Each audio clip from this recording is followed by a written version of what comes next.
미국의 32대 대통령인 프랭클린 루즈벨트 대통령이 세계 1차 세계대전이 끝나고 2차 세계대전이 발발하기 직전인 1941년 1월달 미 의회에서 민주주의를 수호하기 위해서 세계가 지켜야 할 보편적 인권과 자유로 4가지 말을 했습니다. 언론의 자유, 종교의 자유, 가난으로부터의 자유, 그리고 공포로부터의 자유를 말했습니다. 이것은 존엄한 인간 삶 전체에 대한 권리 선언이었습니다. 얼마나 꼭 필요한 자유이겠습니까? 그러나 여기에 대해서 유명한 신학자 라이널드 리버는 루즈벨트 대통령은 가장 중요한 한 가지 자유를 지적하지 않았다. 그것은 바로 죄로부터의 자유다. 우리가 죄로부터 자유하기까지 다른 모든 자유는 근본적으로 그 의미를 가지지 못한다라고 말을 했습니다. 그렇습니다. 인간이 얻어야 할 가장 근원적인 자유는 죄로부터의 자유입니다. 우리에게 가장 필요한 자유, 언론의 자유, 종교의 자유, 가난으로부터의 자유, 그리고 공포로부터의 자유를 얻었다고 할지라도 이 죄에서 자유를 얻지 못하면 그것은 진정한 자유라고 할 수 없습니다. 죄와 죄의 세력이 감당할 수 없게 우리를 억압하기 때문입니다. 우리가 잘 아는 것처럼 죄의 의미가 무엇입니까? 요한일서 3장 4절을 보시면 한번 볼까요? 죄를 짓는 자마다 불법을 행하나니 죄는 불법이라. 죄는 불법이라고 정의하고 있는데 이 불법이라고 하는 원문을 보면 아노미아라고 그러는데 영어로는 lawlessness라고 이렇게 번역이 되어 있는데 무법이라고 하는 말이에요. 무법이라고 하는 말은 법이 없다라고 하는 의미라기보다도 좀 더 구체적으로 그 의미는 내가 법이다라고 하는 겁니다. 내가 하나님이 되어서 하나님 노릇하는 것이 성경이 말하는 죄입니다. 그럴 때 어떤 일이 우리에게 벌어지게 되겠습니까? 모든 관계가 깨집니다. 먼저는 하나님과의 관계가 깨집니다. 하나님과의 관계가 깨졌기 때문에 하나님으로부터 오는 모든 것, 은혜도 축복도 영적인 능력도 지혜도 받지 못하고 얻지 못합니다. 그런 상태에서 내가 누구를 사랑할 수 있다는 말입니까? 내가 텅 비어 있는데, 나도 힘든데 나를 뛰어넘어서 나와 아무런 상관이 없는 누군가를 어떻게 섬길 수 있다는 말입니까? 그래서 하나님과의 관계가 깨지면은 결국은 나와 너의 관계가 깨지는 것입니다. 그러면 어떤 삶을 살아갈까요? 겉은 아름답고 화려하게 보여도 내면에는 점점 핍절하고 고립된 삶을 살게 됩니다. 이것을 사도 바울이 사망이라고 말씀을 하셨어요. 로마서 6장 23절 보겠어요? 죄의 삭은 사망이요 그랬어요. 이것이 죄와 죄의 세력이 주는 무서운 형벌입니다. 그런데 우리를 사랑하시는 하나님께서는 우리가 그와 같은 결말에 이르기를 원치 않으셔서 내가 받아야 할 이 죄의 값을 누구에게 대신 받게 함으로 우리를 죄에서 자유하게 하셨습니까? 바로 그의 아들 예수 그리스도십니다. 예수 그리스도의 십자가의 대속의 죽음을 통해서 죄로 말미암아 단절된 하나님과의 관계가 복원되었고 하나님으로부터 부어지는 은혜와 사랑과 복을 받고 누림으로 이것이 이웃에게 흘러감으로 나와 너의 관계가 회복되었고 거기에서 비로소 우리는 무한한 자유를 누리게 되었습니다. 얼마나 큰 은혜인지 모릅니다. 이렇게 얻은 자유에 대해서 사도 바울은 갈라디아서 5장 1절에 이렇게 선언합니다. 다 같이 보겠습니다. 그리스도께서 우리를 자유롭게 하려고 자유를 주셨으니 그러므로 굳건하게 서서 다시는 종의 멍에를 매지 말라. 이것이 그 유명한 복음의 대헌장 마그나 카르타 오브 더 가스플 복음의 대헌장이라고 그래요. 그리스도 안에 있는 우리는 더 이상 죄의 종로로 탈 필요가 없어졌습니다. 우리는 누구도 속박할 수 없는 자유, 그 어떤 것도 막을 수 없는 절대 자유를 얻었습니다. 이 자유를 얻고 누리는 사람이 누구입니까? 바로 그리스도인입니다. 그런데 오늘 본문의 사도 바울은 우리 주님이 값비싼 대가를 지불하고 얻은 이 자유를 계속해서 누리는 사람이 있고, 누리지 못하고 다시 종노릇 하는 사람이 있을 수 있기 때문에 주님이 주신 이 자유를 계속해서 누리는 원리를 우리에게 말씀해 주고 있습니다. 어떻게 하면 주님께서 주신 자유를 계속해서 누리며 살아갈 수가 있겠습니까? 첫째는 주님이 주신 자유로 육체의 기회를 삼지 말아야 한다는 것입니다. 먼저 13절 말씀 보겠습니다. 형제들아, 너희가 자유를 위하여 부르심을 입었으나 그러나 그 자유로 육체의 기회를 삼지 말고 오직 사랑으로 서로 종노릇하라 그랬어요. 주님께서 십자가의 대속의 제물이 되어서 우리에게 주신 이 자유를 계속해서 누리기 위해서는 먼저 육체의 기회를 삼지 말아야 한다는 것입니다. 그러나 그 자유로 육체의 기회를 삼지 말고 그랬잖아요. 죄에서 자유를 얻었으니까 아무렇게나 살아도 되느냐? 그것이 결코 아니라는 것입니다.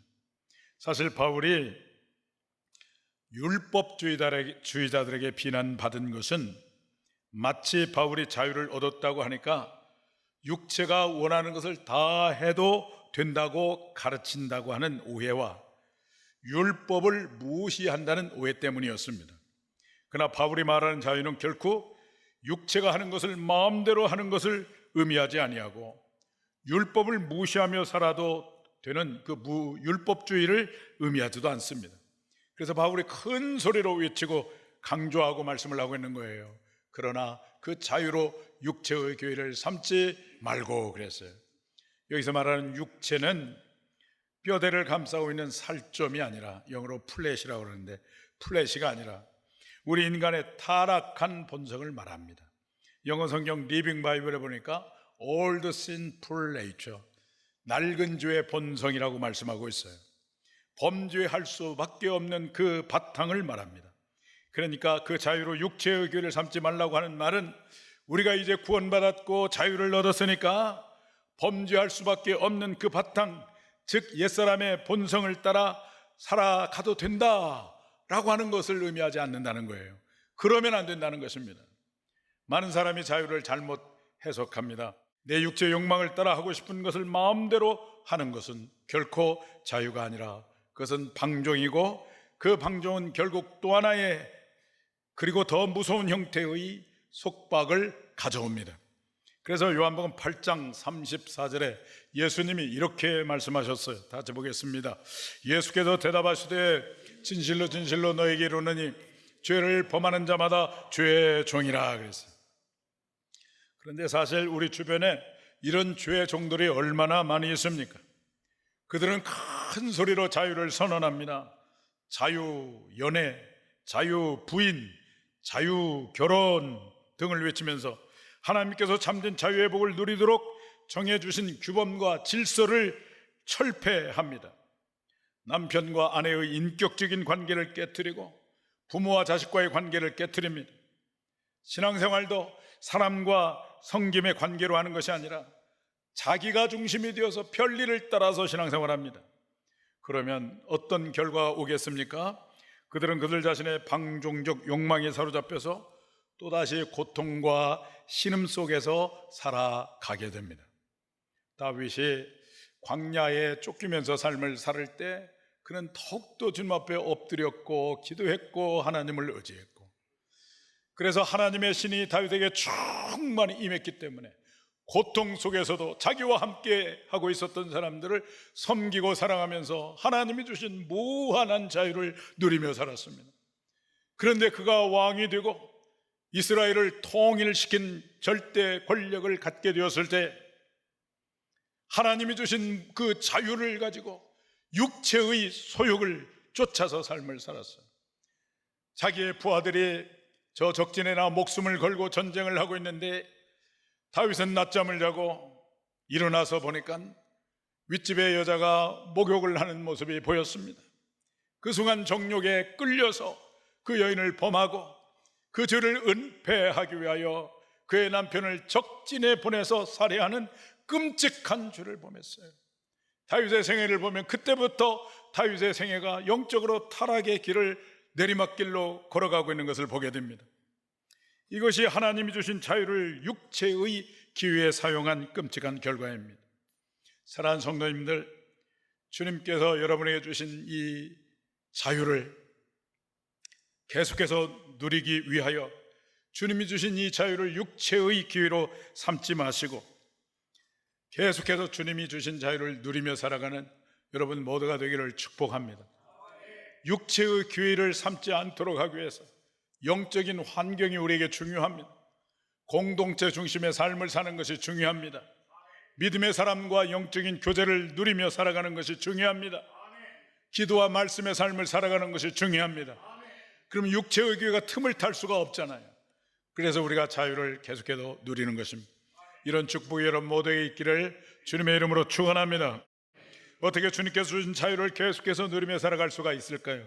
첫째는 주님이 주신 자유로 육체의 기회를 삼지 않는 것입니다. 둘째는 사랑으로 종노릇해야 합니다. 하나님께서 우리에게 주신 자유를 계속해서 누리기 위해서는 소극적으로는 육체의 기회를 삼지 말아야 하겠지만은 적극적으로는 사랑으로 종노릇해야 하는 것입니다. 13절 말씀을 다시 한번 읽겠습니다. 형제들아, 너희가 자유를 위하여 부르심을 입었으나 그러나 그 자유로 육체의 기회를 삼지 말고 오직 사랑으로 서로 종노릇하라 그랬습니다. 사랑으로 종노릇하는데 왜 그것이 자유를 지속하게 하는 것일까요? 좀 이상하지 않습니까? 사랑으로 구속을 받는데 그것이 어떻게 나를 자유롭게 한다는 말이겠습니까? 그런데 그렇습니다. 사랑이 우리를 구속할 때 우리는 진정한 자유를 누립니다. 예를 들면 남편과 아내의 관계가 자유를 누리는 관계가 되려면 서로가 서로에게 사랑의 종노릇을 해야 합니다. 남편이 단지 아내가 필요함으로 아내와 함께하는 수준이고 아내가 단지 남편이 필요함으로 남편과 함께하는 수준이라면 그것은 자유를 누리는 것이 아닙니다. 시간이 흐르고 어느 날 각각의 필요가 없어지면 남편과 아내는 아무런 의미가 없기 때문입니다. 오히려 서로가 서로에게 속박의 대상이 되고 그래서 결국은 헤어지자고 하는 것입니다. 그러나 사랑하기 때문에 사랑의 관계가 되어 있다면 그 속에서 이 부부는 어떤 환경과 조건 속에서도 무한한 자유를, 풍성한 자유를 누리게 되는 것입니다. 예수님을 믿는 순간 맨 처음 얻은 것이 자유입니다. 그러나 이 자유와 함께 주님이 우리에게 또 하나 주신 위대한 선물이 있는데 그것이 바로 사랑입니다. 사랑. 예수님을 통해서 죄 용서를 받고 자유를 얻었다면 그 자유를 얻는 순간 동시에 우리 안에 계시는 성령님을 통해서 하나님을 사랑하고 이웃을 사랑하는 사랑을 하나님이 우리에게 주셨어요. 그래서 주님을 인격적으로 믿고 내 인생의 주인으로 모시며 순종하며 살아갈 때 우리가 하나님을 사랑하게 되고 동시에 이웃을 사랑하게 됩니다. 사랑이 흘러가는 것입니다. 그러는 동안에 주님이 주신 자유가 지속적인 자유가 됩니다. 그러면서 또 한 가지 놀라운 것은 주님께서 요구하시는 법, 율법을 성취하는 결과를 가져오게 되는 것입니다. 오늘 14절 말씀 다 같이 보겠어요. 온 율법은 내 이웃 사랑하기를 내 자신같이 하라 하신 한 말씀에서 이루어졌나니 사랑으로 종노릇했더니 하나님께서 주신 자유가 지속적인 자유가 될 뿐만 아니라 그것이 마침내 율법을 성취하는 결과를 가져오게 된다는 것입니다. 그래서 사도 바울이 로마서 13장 8절에서도 똑같은 말씀을 하고 계세요. 한번 읽어봅니다. 피차 사랑의 빛 외에는 아무에게든지 아무 빚도 지지 말라. 남을 사랑하는 자는 율법을 다 이루었느니라 그랬어요. 사랑으로 종노릇했더니 하나님께서 주신 자유가 지속적인 자유가 될 뿐만 아니라 무엇을 다 이루었다고요? 율법을 다 이루었다고 하는 것입니다. 여러분, 사랑하는 관계인데 그 사랑하는 사람한테 어떻게 거짓말을 합니까? 사랑하는 사람에게 어떻게 사랑하는 사람을 미워하고 사랑하는 사람의 것을 탐낼 수가 있습니까? 우리가 하나님을 진정으로 사랑하는데 하나님 아닌 어떤 다른 대상을, 우상을 숭배할 수가 있겠습니까? 하나님을 사랑하고 형제를 사랑함으로써 우리는 율법을 성취하는 것입니다. 처음부터 율법을 지킵시다 라고 출발하는 것이 아닙니다. 그러나 주님을 인격적으로 믿고 내 인생의 주를 모시고 사랑하며 살아갔더니 결국은 율법을 이루는 삶을 살게 된 것입니다. 여러분과 관계하는 모든 분이 사랑할 대상임을 기억하시고 섬기기로 결심하시고 그렇게 시작하십시오. 그런데 사랑의 첫 출발은 무엇일까요?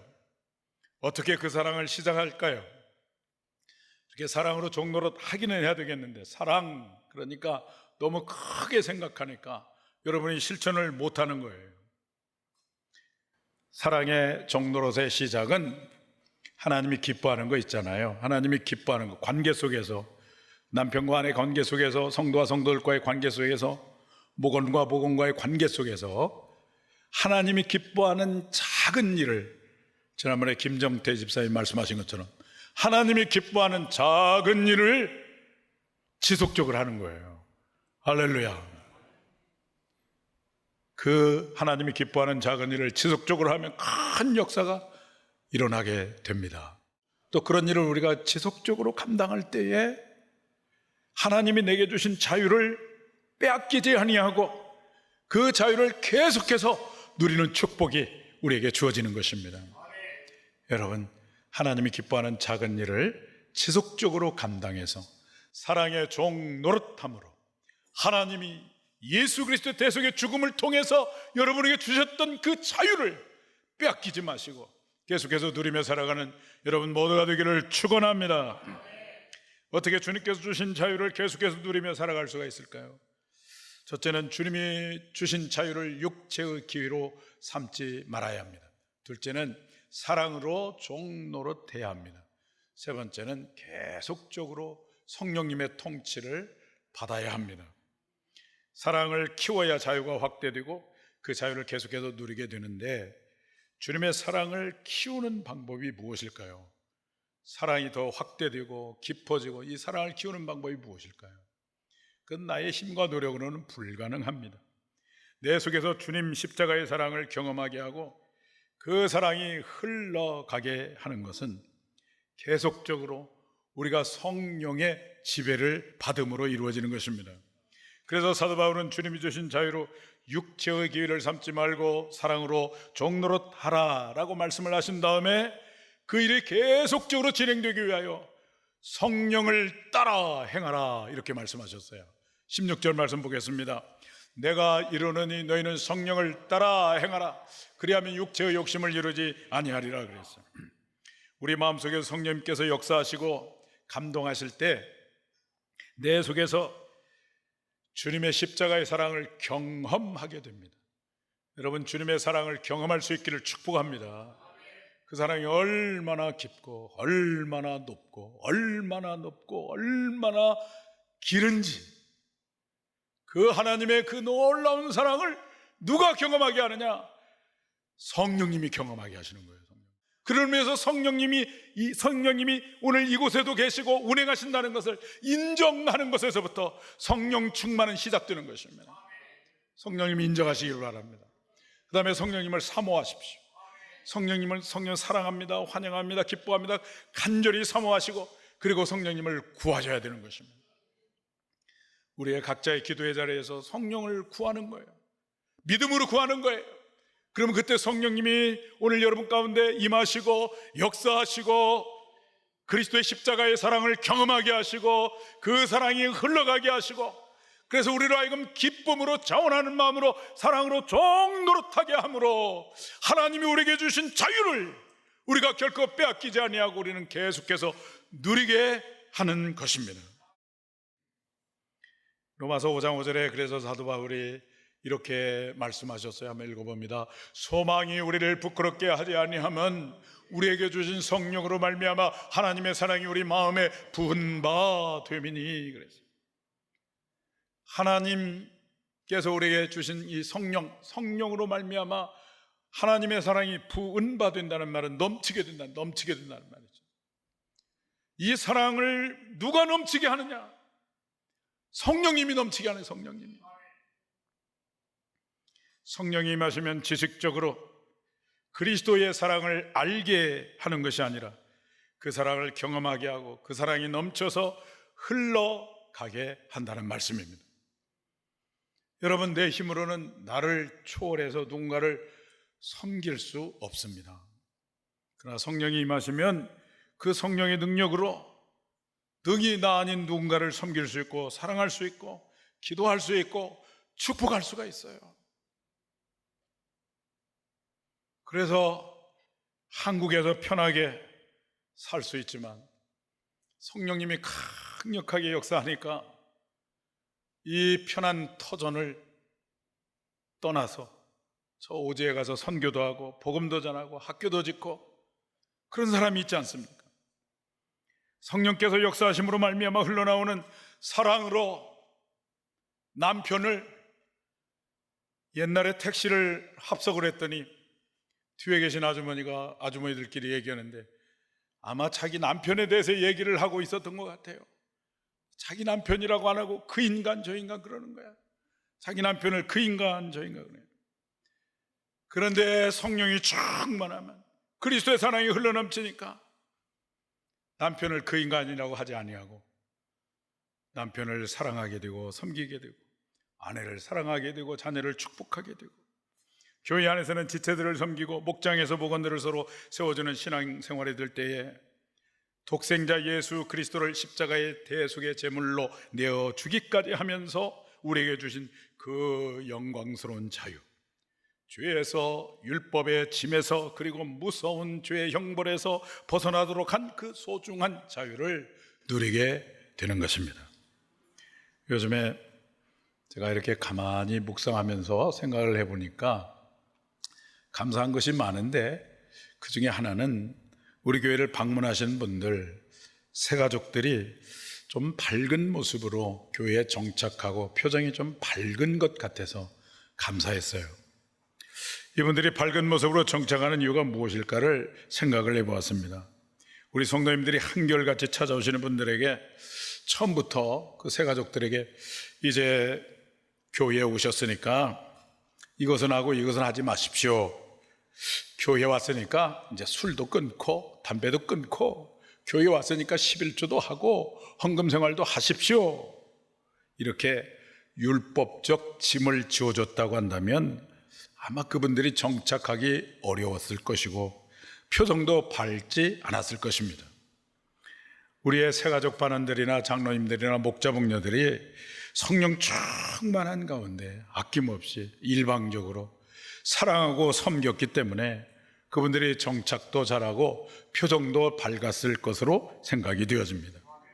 계속해서 성령 충만한 우리의 섬김과 사랑을 받으면 믿음이 자라서 장성한 분량에 이르게 되면 그들은 나중에 누구보다도 경건하게 되고 성숙한 신앙생활을 하게 되고 하지 말라고 해도 헌금 생활도 하고 하지 말라고 해도 아마 11조도 하고 율법을 이루게 될 줄로 믿습니다.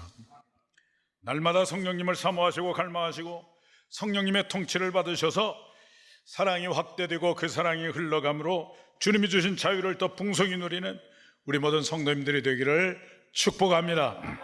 사랑하는 성도 여러분, 하나님은 우리 주님께서 주신 그 영광스러운 자유를 빼앗기지 아니하고 계속해서 누리기를 원하십니다. 그러기 위해서는 육체의 기회를 어떻게 해야 됩니까? 육체의 기회를 차단해야 돼요. 육체의 기회를 삼지 말아야 돼요. 그러기 위해서는 공동체 중심의 삶, 믿음의 형제들과의 관계 속에서의 교제, 기도의 말씀의 삶을 보다 더 적극적으로 살아야 됩니다. 그리고 주님이 주신 자유가 지속적으로 누린 자유가 되기 위해서 누군가를 섬기되 지속적으로 섬김으로 사랑의 종노릇을 하는 여러분들이 되기를 바랍니다. 그리고 기도의 자리를 찾으셔서 날마다 성령 충만함으로 사랑이 확대되어서 더 큰 자유를 누리는 여러분 모두가 되기를 주님의 이름으로 축원합니다.